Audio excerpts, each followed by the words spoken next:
दो जीजा जी मुझको दीदी के जैसा, आईफोन दिला दो जीजा जी मुझको दीदी के जैसा।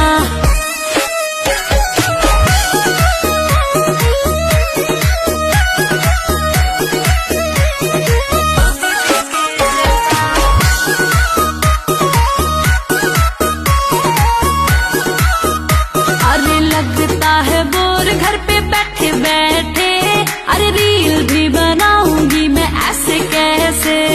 लगता है बोर घर पे बैठे बैठे, अरे रील भी बनाऊंगी मैं ऐसे कैसे। अपने दीदी के जैसे तुम प्यार मुझे जब देना